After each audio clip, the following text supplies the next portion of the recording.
même si nulle adversité ne nous obligeait à invoquer le nom de Dieu et à placer notre confiance en lui, le péché seul suffirait à nous exercer et à nous inciter à cette œuvre. En effet, le péché nous a assiégés à l'aide de 3 grandes et puissantes armées. La première est notre propre chair, la deuxième le monde, la troisième l'esprit malin. Par elle, nous sommes pressés et éprouvés sans trêve. Dieu nous donne ainsi l'occasion d'accomplir sans cesse des œuvres bonnes, c'est-à-dire de lutter contre ces mêmes ennemis et péchés. La chair recherche le plaisir et la quiétude, le monde recherche les biens, les faveurs, le pouvoir et les honneurs, l'esprit malin recherche l'orgueil, la gloire, le contentement de soi et le mépris d'autrui.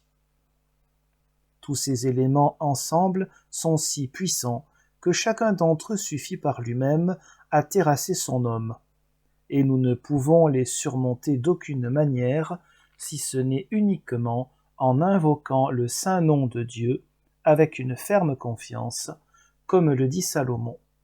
Proverbe 18, le nom de Dieu est une tour forte, le croyant s'y réfugie et domine toute chose.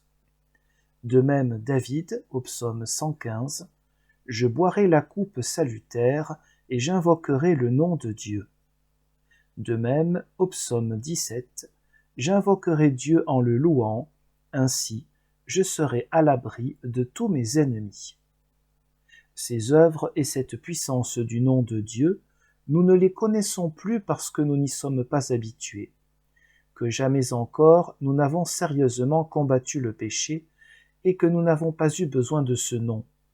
Cela fait que nous sommes uniquement exercés à accomplir nos propres œuvres inventées, que nous avons pu accomplir par nos propres forces.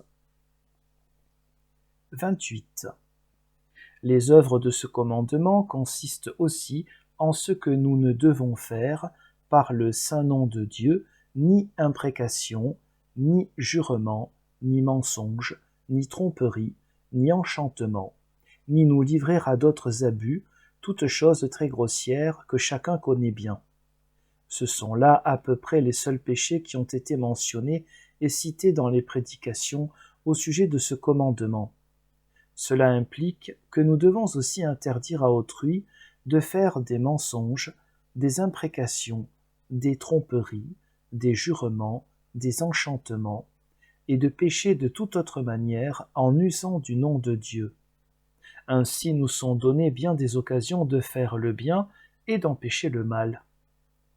L'œuvre la plus éminente et de beaucoup la plus difficile de ce commandement consiste cependant à protéger le saint nom de Dieu contre tous ceux qui en abusent de manière spirituelle et à le répandre dans le monde entier. En effet, il ne suffit pas que je loue le nom de Dieu pour moi-même et au-dedans de moi, et que je l'invoque dans le bonheur et le malheur.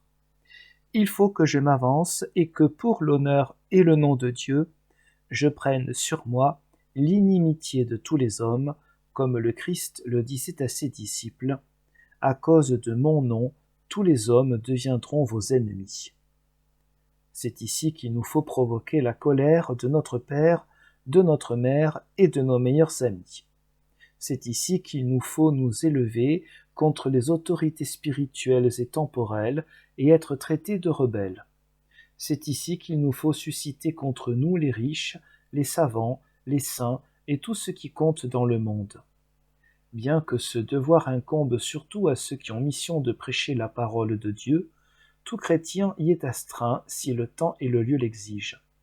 Pour le saint nom de Dieu, il nous faut en effet mettre en jeu et engager tout ce que nous possédons et pouvons, et prouver par des faits que nous aimons Dieu, son nom, son honneur et sa louange par-dessus toute chose, que nous avons confiance en lui, bien plus qu'en toute chose, et que nous attendons de lui notre bien. Nous confesserons ainsi que nous le considérons comme le bien suprême, pour lequel nous abandonnons et sacrifions tous les autres biens. 29.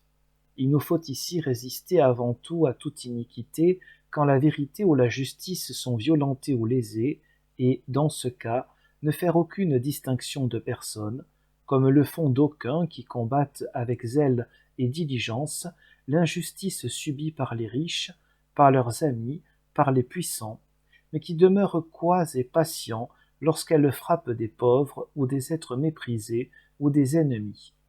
Ceux-là ne voient pas le nom et l'honneur de Dieu tels qu'ils sont, mais, à travers un verre coloré, ils mesurent la vérité ou la justice à l'aune de ces personnes, sans remarquer que leur œil se trompe, qui regarde plus à la personne qu'à la cause.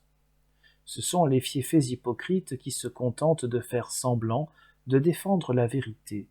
Ils savent bien, en effet, qu'il n'y a pas de danger à assister les riches, les puissants, les savants, les amis, et qu'en retour on peut profiter d'eux, être protégé et honoré par eux. C'est là une manière très facile de combattre contre l'injustice subie par les papes, les rois, les princes, les évêques et d'autres gros bonnets. Chacun veut ici être plus pieux alors que ce n'est pas si nécessaire. Ah, comme le perfide Adam sait ici masquer son égoïsme, comme il sait dissimuler habilement sa soif de profit sous le nom de la vérité, de la justice et de l'honneur de Dieu. Mais quand un pauvre et humble être subit quelque injustice, l'œil perfide ne découvre qu'un maigre profit, alors qu'il voit fort bien la défaveur des puissants. Aussi abandonne-t-il ce malheureux sans le secourir. Qui pourra relater l'ampleur de ce vice dans la chrétienté? Ainsi parle Dieu au psaume 81. Jusques à quand jugerez-vous avec iniquité et aurez-vous égard à la personne de l'injuste? Jugez la cause du pauvre et de l'orphelin, et réclamez le droit pour le misérable et l'indigent. Sauvez le pauvre et celui qui est abandonné, délivrez-le de la puissance de l'injuste. Mais on ne le fait pas, aussi est-il dit ensuite au même endroit, ils ne savent et ne comprennent rien, ils marchent dans les ténèbres, c'est-à-dire, ils ne voient pas la vérité, ils demeurent au contraire attachés à la considération des grands, quelle que soit leur injustice, et ils ne reconnaissent pas les misérables, quelle que soit leur justice. 30. Vois-tu, il y aurait là beaucoup de bonnes œuvres à faire. En effet, la plupart des puissants, des riches et des amis commettent des injustices et oppriment les pauvres, les petits ainsi que leurs adversaires. Et plus ils sont grands, pire ils sont.